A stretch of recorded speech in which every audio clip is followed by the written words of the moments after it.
હું ધનજી મુરજી માતંગ ભુજ સમાજ મહેસી સમાજ ધર્મગુરુ. હવે માઘ સ્નાનની હું તમને મહિમા છે એ તમને સમજાવું છું કે માઘ સ્નાનનો 12 મહિનામાં 15 દિવસ પોષ ના આવે અને 15 દિવસ માઘ ના આવે.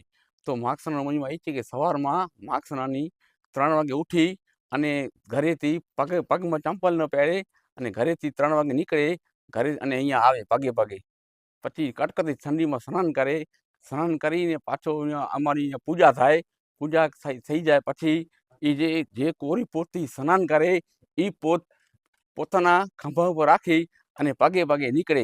પગે પગે નીકળે એટલે રસ્તામાં એનો અહીંયાથી નીકળે એટલે એનું મૌન વ્રત થઈ જાય. પછી રસ્તામાં નીકળે એ લોકોને કાંઈ બોલવાનું પણ નહીં. કદાચ રસ્તામાં એ લોકોને કૂતરો પણ કરી દે ને તો એ લોકો પાછી બોલી ન શકે.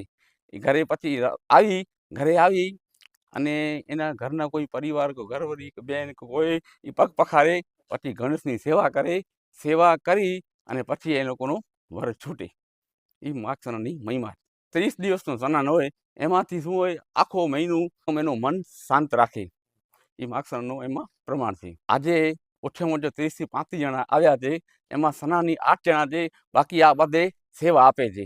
આખો પૂરો મહિનો સેવા આપે છે. આ માઘ મહિનામાં ફાયદો ઘણો છે. એક તો આપણી કાયામાં પછી બીમારી હોય એ પણ આમાં નીકળી જાય અને બીજો આપણો આપણા શરીરમાં કે આપણા જીવનમાં પરિવર્તન આવી જાય.